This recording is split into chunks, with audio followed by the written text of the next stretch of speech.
नमस्कार, बहुत स्वागत है आपका जी मध्य प्रदेश छत्तीसगढ़ की इस खास पेशकश में। मैं हूं आपके साथ प्रेरणा मिश्रा। उड़ान विकास की ऊंचाइयां छूने के लिए, मध्य प्रदेश और छत्तीसगढ़ को उत्तम प्रदेश बनाने के लिए, रोजगार के अवसर बढ़ाने के लिए और मध्य प्रदेश छत्तीसगढ़ की पहचान पूरी दुनिया में बनाने के लिए जी मध्य प्रदेश छत्तीसगढ़ ने छेड़ी है एक मुहिम, ताकि विकास के नए पैमाने गढ़े जा सकें। तो क्या है विकास का रोड मैप? कैसे उद्योगों को मिलेगा बढ़ावा? कैसे मिलेगी प्रतिभा को पहचान? कैसे हर शख्स दे सकेगा विकास में योगदान? इन्हीं मुद्दों पर चर्चा के लिए आज हमारे साथ इस खास कार्यक्रम उड़ान में जुड़ रहे हैं सिंघानिया ग्रुप के मैनेजिंग डायरेक्टर हर्षित सिंघानिया जी। इनसे हम चर्चा करेंगे, लेकिन उससे पहले इनसे जुड़ी एक रिपोर्ट आपको दिखाते हैं।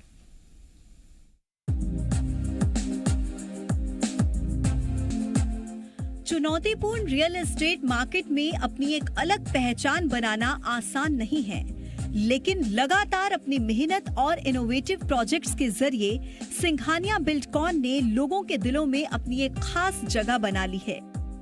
इस ग्रुप की सफलता का श्रेय इसकी उच्च गुणवत्ता वाली निर्माण सामग्री और विस्तृत इंजीनियरिंग योजनाओं को जाता है।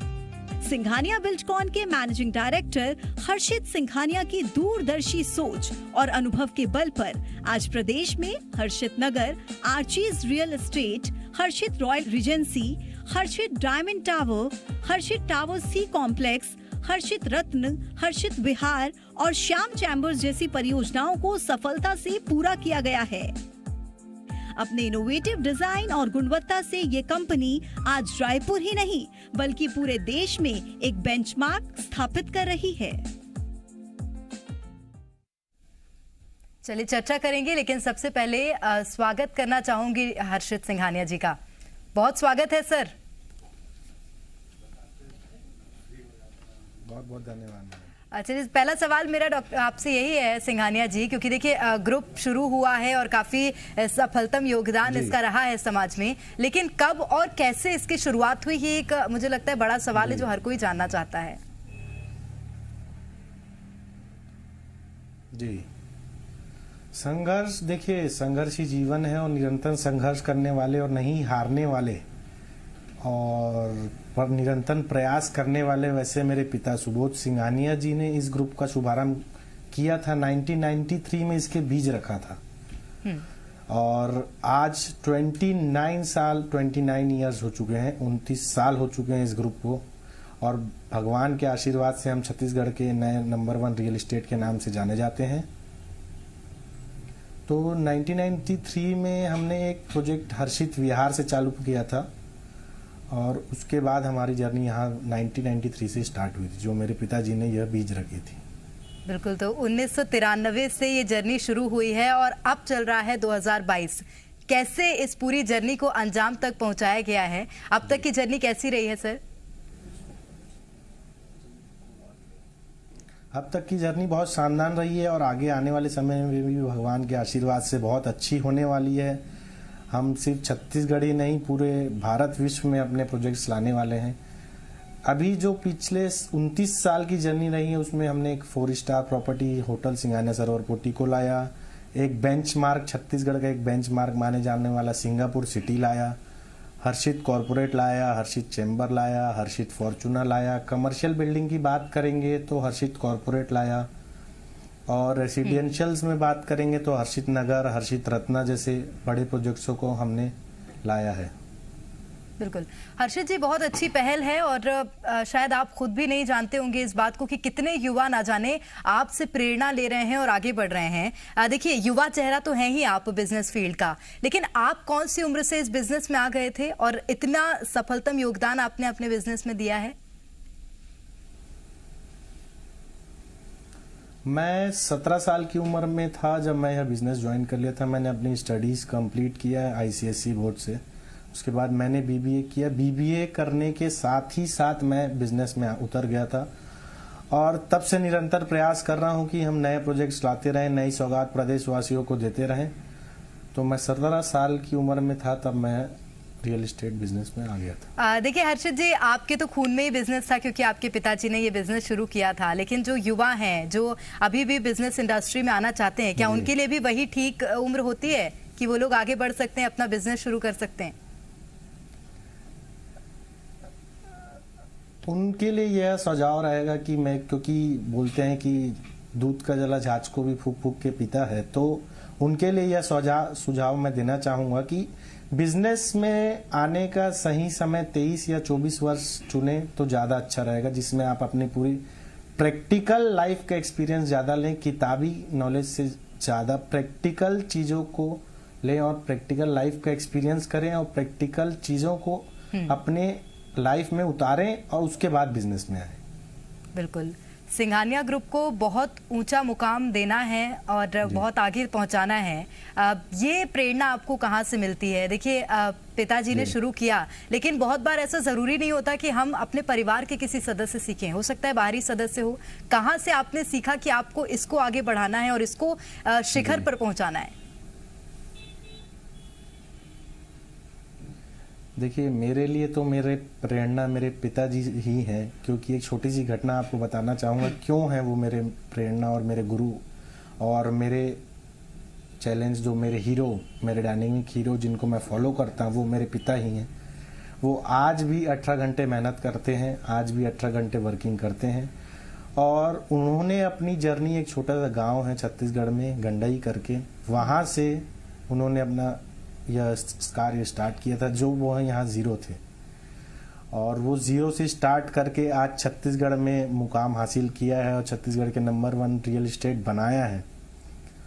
तो मैं अगर उनका 50% भी कर लूँगा तो हो सकता है मैं वर्ल्ड का नंबर 1 रियल एस्टेट बन जाऊँ, क्योंकि उस समय की मेहनत, आप जानते हैं कि उस समय की मेहनत और उस समय तौर तरीका और उस समय का प्रयास और उस समय पैसे की वैल्यू जो सबसे इम्पोर्टेंट है वो बहुत ज़्यादा थी। बिल्कुल। तो आप समझ सकते हैं कि मेरे लिए प्रेरणा स्रोत तो मेरे पिता ही हैं। निश्चित रूप से पिताजी से प्रेरणा तो ले ली है और बिजनेस को बहुत आगे तक आपने बढ़ाया भी है। लेकिन देखिए, किसी भी युवा को अगर बिजनेस में लाना होता है तो सबसे बड़ा विजन यही होता है कि युवाओं के पास आइडियाज बहुत सारे होते हैं। कौन सा ऐसा विजन आपके पास है, कौन सा ऐसा आइडिया आपके पास है जो आपके ग्रुप को और ऊंचा पहुंचाएगा? मेरे पास ऐसा विजन है कि मैं चाहता हूं कि सिंघानिया बिल्डकॉन ग्रुप सभी बिजनेस में रहे, चाहे वो मैन्युफैक्चरिंग हो, चाहे वो टेक्सटाइल इंडस्ट्री हो, चाहे वो स्टील इंडस्ट्रीज हो। और मैंने डाइवर्सिफिकेशन चालू भी कर दिया है। मैंने पहले आपको जैसे बताया कि मैंने 4 स्टार प्रॉपर्टी लाया, होटल सिंघानिया सरोवर पोर्टिको। इसके बाद हम 5 प्रोजेक्ट की और प्लानिंग कर रहे हैं, 5 होटल ऑल ओवर इंडिया और लाने की इस साल की प्लानिंग है। तो जैसे ये हॉस्पिटैलिटी इंडस्ट्री एक डाइवर्सिफिकेशन हो गया, उसके बाद टेक्सटाइल इंडस्ट्री में भी हम बहुत जल्द आ रहे हैं। हम अपना बिग बाजार लॉन्च करने वाले हैं सिंघानिया फूड एंड प्रोडक्ट्स के नाम से। तो डाइवर्सिफिकेशन निरंतर करते रहना भी बिजनेस में आगे जाने का एक बहुत बड़ा विषय रहता है, विजन रहता है। बिल्कुल, ये बहुत अच्छी सोच है कि डाइवर्सिफाई करना है हमें और उसी के साथ हमें आगे बढ़ना है। मुझे लगता है बहुत से लोग ये सीख भी सकते हैं, अगर किसी एक बिजनेस से हमने शुरुआत की है तो अलग अलग फील्ड्स में हम जाएं। लेकिन देखिए, अगर सिंघानिया बिल्डकॉन की बात की जाए तो रियल एस्टेट में तो छत्तीसगढ़ में एक बहुत विश्वसनीय नाम है ही, आप भी जिक्र कर रहे हैं और हमने भी ये चीज़ जानी है, ये बात जानी है। लेकिन जो अन्य क्षेत्रों में अब व्यवसाय को विस्तार दिया जा रहा है, उसके पीछे कोई विशेष सोच है क्या? विशेष सोच ये है कि डाइवर्सिफाइड बिजनेस रहते हैं तो सर्कुलेशन जो एक चलना चाहिए, जो जैसे अभी क्या हुआ, हमने कोविड फेस किया, हमने नहीं, पूरे देश ने कोविड फेस किया। तो उस समय रियल एस्टेट सबसे डाउनफॉल पे चला गया था। बिल्कुल। और आज की डेट में रियल एस्टेट और पहले रियल एस्टेट में जमीन आसमान का फर्क है। तो देखिए, कोई विशेष ऐसा नहीं है, लेकिन डाइवर्सिफाइड रहते हैं बिजनेस तो आमदनी के सोर्सेज रहते हैं हमारे पास, कहीं भी किसी का चक्का नहीं रुकता। आज मेरे साथ 1000 परिवार जुड़े हुए हैं जो रियल एस्टेट में काम कर रहे हैं, तो मैं किसी को कोविड है तो ये मना नहीं कर सकता कि मैं उसको सैलरी नहीं दूंगा, क्योंकि उस 1000 के साथ इनडायरेक्टली 10,000 लोग जुड़े हुए हैं, शायद उसका राशन वाला, शायद दूध वाला, और भी लोग, अन्य लोग जो भी जुड़े हुए हैं। तो मैं किसी को मना नहीं कर सकता कि मैं उसको सैलरी नहीं दूंगा या मैं उसको ये नहीं दूंगा। मैंने सबको फुल सैलरी दी, मैंने किसी को बाहर नहीं निकाला अपने संस्थान से। और जो कोविड के समय हमारी मदद हो सकती है, हमारी कंपनी ने वो भी किया। उनके परिवार वालों को भर्ती कराना, इलाज कराना, जो प्रयास हमसे हो सकता था हमने वो भी किया। तो उस सब सिचुएशन को देखते हुए अब मुझे ऐसा लगता है कि डाइवर्सिफिकेशन जरूरी है, कि हमको और भी फील्ड्स में रहना चाहिए ताकि आगे चल के कोई ऐसी परेशानी फेस ना हो जिसमें हम हमारे लोगों को या हमारे साथ जुड़े लोगों को आप पेट नहीं भर पाए, उनको फुलफिल ना कर पाए, उनकी ड्रीम्स, उनकी डिमांड्स को हम फुलफिल ना कर पाए। बिल्कुल, ये एक बहुत बेहतरीन सोच है कि अपने साथ जो काम कर रहे हैं, अपने जो एम्प्लॉयज़ हैं, उनके बारे में भी सोचना। आपकी यही सोच बता रही है कि समाज सेवा में बेहतरीन योगदान आपने दिया होगा, उसके कुछ अनुभव चाहूंगी कि आप साझा करें। जी, जैसे कि हम लॉकडाउन में करीबन 2000 पैकेट हमने फूड प्रोडक्ट, जो पैक्ड राशन होता है, 2000 पैकेट हमने बांटा। और जो लोग रेलवे स्टेशन में रह रहे थे लॉकडाउन के समय, जरूरी नहीं है हर किसी के घर के पास छत हो, तो लोगों को प्रयास किया कि उनको 2 टाइम का खाना और पानी पहुंच पाए। ऐसे ही निरंतर प्रयास हम बीच बीच में करते रहते हैं। जैसे दुर्गा पूजा में हम भंडारा कराते रहते हैं, गणेश पूजा आती है तो भंडारा कराते रहते हैं, मकर संक्रांति आती है तो भी हम भंडारा कराते हैं। तो ऐसे छोटे छोटे प्रयास हम समाज के लिए करते रहते हैं। कभी किसी का ऑपरेशन कराना, जो CSR एक्टिविटीज़ हैं वो हम निरंतर कराते रहते हैं। बिल्कुल। और एक और सवाल सर, क्योंकि कोविड का जिक्र आप भी कर रहे हैं कि आपने उस वक्त समाज सेवा तो की, लेकिन क्या कोविड के दौरान बिजनेस का तरीका बदला था? उसके कुछ एक्सपीरियंसेस? कोविड के दौरान बिजनेस का तरीका नहीं, बिजनेस की सोच और बिजनेस की लाइन ही बदल गई जी। और लाइन और इसलिए बदल गई क्योंकि जो पेंडेमिक है, ये मैं अपने दादाजी के साथ कोविड के समय बैठा करता था, तो उनसे पूछ रहा था कि आपने अपने लाइफ स्पैन में, उनकी एज 75 है, तो मैं उनसे जान रहा था कि आपने अपने 75 ईयर्स के लाइफ स्पैन में कभी ऐसा देखा है? तो उनका कहना था कि मैंने तो अपने 75 साल के जीवन में कभी ऐसा पेंडेमिक या लॉकडाउन जैसी चीज सुनी है ना देखी है। उस पेंडेमिक ने मुझे पैसे की वैल्यू सिखाई, उस पेंडेमिक ने बहुत सारी चीजें सिखाई कि बिजनेस एक लोअर लेवल से बिजनेस, मतलब आप समझ लीजिए रीस्टार्ट ऑफ द बिजनेस है। कोविड के बाद से जो ये बिजनेस हम कर रहे हैं, ये रीस्टार्ट ऑफ द बिजनेस है। जी, रीस्टार्ट हुआ है, लेकिन उसके बाद भी एक बात तो माननी पड़ेगी कि जो जनता का दिल आपने और आपके काम ने जीता है वो बहुत बेहतरीन है। लेकिन कैसे कर पाते हैं? क्योंकि देखिए मुश्किल दौर सभी का आता है, लेकिन उसके बाद भी इतने अच्छे और सफल प्रोजेक्ट्स आपने किए हैं कि जनता आप पर विश्वास कर रही है। ये इसलिए है क्योंकि सिंघानिया बिल्ड को निरंतर हम हमेशा मध्यम परिवार और मध्यम परिवार के लोगों के लिए घर बनाने की और बजटेड हाउसिंग की ही फोकस किया है। मध्यम परिवार के जो रिक्वायरमेंट्स है उसको फुलफिल करना, जो एक मध्यम परिवार तक हर कोई नहीं पहुंच पाता है, हमारा फोकस वही रहता है। जो 2 लाख संतुष्ट परिवार आज हमारे साथ जुड़े हुए हैं, उसका सबसे बड़ा विशेष कारण है कि वह मध्यम परिवार के हम फोकस ज्यादा करते हैं। हमारे पास 4,25,000 से लेकर के 1.5 करोड़ तक की इन्वेंट्री है जी। तो हमारे पास लार्ज स्पैन है, एक बहुत बड़ा गैप है जिसमें हम हर प्रकार के लोग को फोकस करने का प्रयास करते हैं। लेकिन इसमें मेन हमारा जो फोकस रहता है, मध्यम परिवार और बजटेड लोगों को हम ज्यादा फोकस करते हैं। ठीक है, छत्तीसगढ़ की जनता का भी जी, कम से कम पैसे पे ज्यादा से ज्यादा सुविधाएं दे पाए, उनको कम से कम पैसे में ज्यादा से ज्यादा सुविधा दे पाए, ये हमारी कोशिश रहती है। बिल्कुल। सर, छत्तीसगढ़ की जनता का दिल तो आपने जीत लिया है और छत्तीसगढ़ में नंबर 1 नाम चल रहा है अभी सिंघानिया ग्रुप का, लेकिन पूरे देश की जनता का दिल जीतना है, वो एम है, वो कैसे पूरा होगा? जी, वो एम भी ऐसे ही पूरा होगा कि हम निरंतर प्रयास करते रहेंगे, नए प्रोजेक्ट्स लाते रहेंगे। और जैसे छत्तीसगढ़ में हमने फोकस किया है, तो बाहर भी हम यही कोशिश करेंगे कि जब हम मध्य प्रदेश लाएं प्रोजेक्ट, या उड़ीसा, महाराष्ट्र या और भी प्रदेशों में लाएं, तो हम budgeted flats, budgeted project, budget housing, ये सब में हम फोकस करें। और उसके बाद हायर सेगमेंट का तो कोई वो नहीं है, तो हम बजटेड में ही फोकस करके आगे अपने बिजनेस को बढ़ाने के प्रयास करेंगे। और कोई ऐसा भविष्य की योजना जो कि आप साझा करना चाहते हो?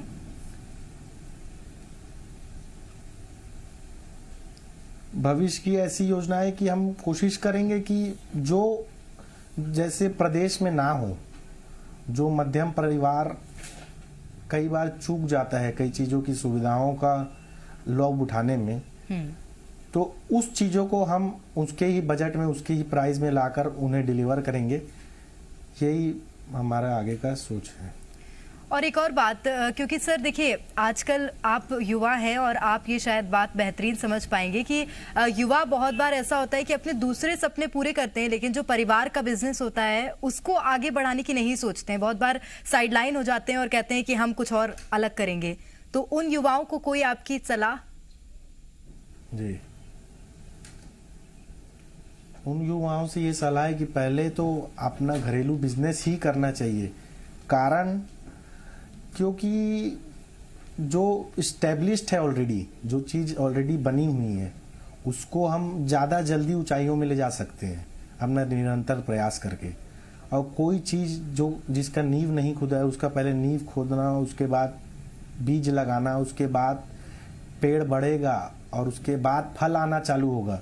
तो वो बहुत एक टाइम टेकिंग प्रोसेस है। आप अगर अपने फैमिली बिजनेस को ही आगे ले जाते हैं तो वो तो बीज डला हुआ है और पेड़ उग गया है, उसमें आप धीरे धीरे निरंतर पानी डालते रहें और फल आना जल्द से जल्द चालू हो जाएगा। बिल्कुल। तो युवाओं से मेरी यही अनुरोध रहेगी कि पहले कोशिश करें कि अपने जो इस्टेब्लिश्ड बिजनेस है आपके घर का या परिवार का, उसी को आप आगे ले जाएं। और अगर कोई मजबूरियां होती है तो ऐसा कोई नया काम देखें जो लाइफ टाइम इस्टेब्लिश्ड हो।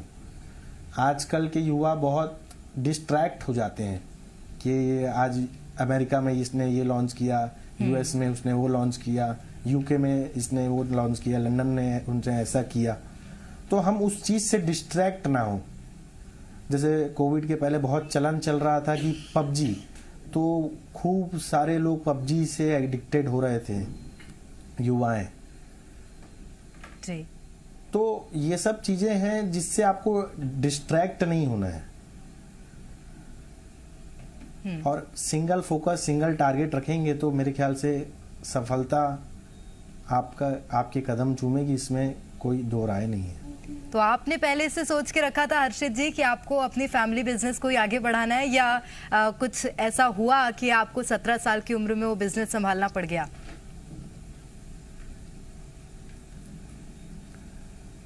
सोच के तो नहीं रखा था, लेकिन कुछ ऐसा हुआ कि मुझे 17 साल की उम्र में फैमिली बिजनेस में आना पड़ा। यह कि मैं पढ़ाई में मैं उतना अच्छा नहीं था, और चूंकि बीबीए कर रहा था, बीबीए करते करते मैं समर्स में आता था और मेरे फादर को सपोर्ट की ज़रूरत थी, ऐसा मुझे महसूस होने लगा। तो मैं सोचा कि मैं अपने फादर का क्यों ना पहले हाथ बढ़ाऊं, उसके बाद दूसरी चीज़ की प्रयास करूं। और उसके बाद धीरे धीरे मैं फुल टाइम बिजनेस में आ गया और अभी डाइवर्सिफाइड बिजनेस में जा रहा हूँ। आपका जो विजन है वो नहीं बताता है कि आपके मार्क्स क्या थे स्कूल में, ये बहुत अच्छी चीज़ है। और मुझे लगता है जो युवा अपने परसेंटेज से, अपने मार्क्स से परेशान होते हैं, विचलित होते हैं, उनको भी आपसे बहुत बड़ी ये सीख मिल रही है। जी बिल्कुल। हर्षित जी, एक और सवाल है मेरा, क्योंकि देखिए बहुत बार ऐसा कहा जाता है कि 4 काम अगर हम करेंगे तो हमारा फोकस बिगड़ेगा, लेकिन उसके बावजूद आपने एक विजन नया आप लेकर आए हैं कि आपको हर क्षेत्र में अपना बिजनेस और अपना व्यवसाय आगे बढ़ाना है। उससे फोकस बिगड़ रहा है या उससे आपको और मदद मिल रही है बिजनेस को आगे बढ़ाने में? देखिए, टाइम मैनेजमेंट एक बहुत बड़ा खेल होता है इसमें। अगर हम टाइम मैनेजमेंट और सिस्टम मैनेजमेंट में अगर फोकस करेंगे तो कोई भी 4 काम में डिस्ट्रैक्ट होने वाला कोई विषय नहीं आना चाहिए मेरे हिसाब से।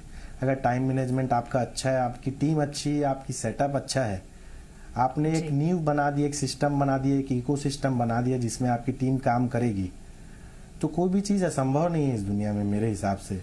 बड़े बड़े ग्रुप्स, रिलायंस को देख सकते हैं आप, अंबानी का एग्जाम्पल ले सकते हैं, टाटा का एग्जाम्पल ले सकते हैं, बिरला ग्रुप का एग्जाम्पल ले सकते हैं।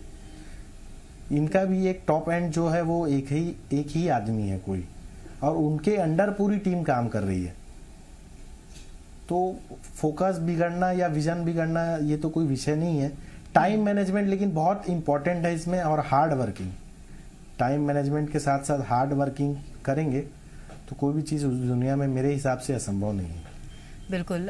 हार्ड वर्क की बात जो आपने कही वो इसलिए अहम है क्योंकि लोगों को ये लगता है फैमिली बिजनेस संभालना उसमें मेहनत नहीं है, उसमें कुछ हमें अलग नहीं करना पड़ता। लेकिन अगर आप कह रहे हैं कि hard working, that means really, क्योंकि अगर आप अलग अलग क्षेत्रों में हाथ आजमाना चाह रहे हैं तो मेहनत उसमें क्या कुछ है वो तो आपका काम ही बता रहा है। लेकिन सर एक और सवाल, क्योंकि टाइम मैनेजमेंट की आपने बात कही है, तो अलग अलग क्षेत्रों में अलग अलग फील्ड में टाइम कैसे दे पा रहे हैं? जी, अलग अलग क्षेत्रों में अलग अलग फील्ड में टाइम इसलिए दे पा रहे हैं क्योंकि हमने एक सिस्टम फिक्स कर दिया है, एक मैनेजमेंट, एक हायरार्की बना दी है और वहाँ पर डायरेक्ट जाकर रिपोर्टिंग लेना, रिपोर्ट्स कलेक्ट करना और उसके बाद नेक्स्ट डे की प्लानिंग देना, इम्प्लीमेंट्स करना। और आजकल तो हर टेक्नोलॉजीज़ बहुत फास्ट हो चुकी हैं, सॉफ्टवेयर्स हैं, बड़े बड़े सॉफ्टवेयर्स डेवलप कर सकते हैं, सॉफ्टवेयर्स यूज़ कर सकते हैं, सॉफ्टवेयर का इस्तेमाल कर सकते हैं।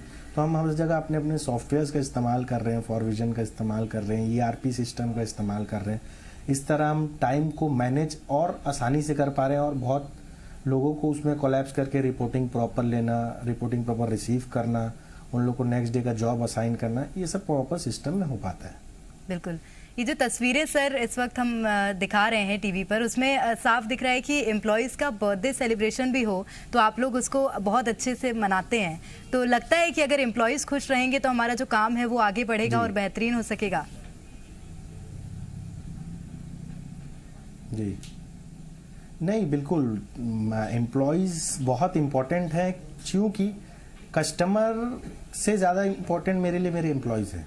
मैं आज आप जी छत्तीसगढ़ मध्य प्रदेश के माध्यम से बोलना चाहता हूँ कि कस्टमर से ज़्यादा प्रायोरिटी मैं अपने एम्प्लॉयज़ को देता हूँ। अगर एम्प्लॉयज़ सेटिस्फाइड है तो आपकी संस्थान को ग्रोथ के लिए कोई नहीं रोक सकता। कोई भी आदमी संस्थान से जब जुड़ेगा तब उसको उसके बेनिफिट दिखेंगे, कोई भी हो, आप भी हो या कोई भी हो जी। जो भी है, अगर एक मेरा PA से लेकर प्यून तक, जो मेरा एक डायरेक्टर लेवल से लेकर एक प्यून तक, मैं चाहता हूं कि हर कोई आदमी जो मेरे साथ जुड़ा हुआ है वो और उसका परिवार मेरी संस्थान से जुड़ा है तो वो सेटिस्फाइड रहे, निश्चित रूप हर से तरीके से सेटिस्फाइड रहे, चाहे टाइम मैनेजमेंट को लेकर हो, चाहे अवार्ड्स को लेकर के हो, चाहे उसको एप्रिसिएशन देने से लेकर के रहे हो, चाहे उसके फैमिली से के कोई प्रॉब्लम हो, सुख दुख को लेकर के हो, हर चीज़ में हम उसके साथ खड़े रहते हैं। बिल्कुल, क्योंकि मुझे लगता है कि एम्प्लॉयज़ सबसे बड़ी पावर भी होते हैं, किसी भी ग्रुप की, किसी भी संस्थान की बहुत बड़ी पावर जो होते हैं एम्प्लॉयज़ होते हैं। और ये एक बॉस को समझना चाहिए। अगर आप समझ रहे हैं तो निश्चित रूप से उम्मीद भी यही करते हैं, शुभकामनाएं भी हैं सर आपको कि सिंघानिया ग्रुप बहुत आगे जाए, खूब फले फूले। बहुत शुक्रिया सर बातचीत के लिए। धन्यवाद। हमारे इस खास कार्यक्रम उड़ान में हमने साझा किया अनुभव सिंघानिया ग्रुप के जो डायरेक्टर हैं हर्षित सिंघानिया जी, उनके साथ। और रुक रहे हैं एक बहुत छोटे से ब्रेक के लिए, लेकिन जी मध्य प्रदेश छत्तीसगढ़ में खबरों का सिलसिला लगातार जारी है।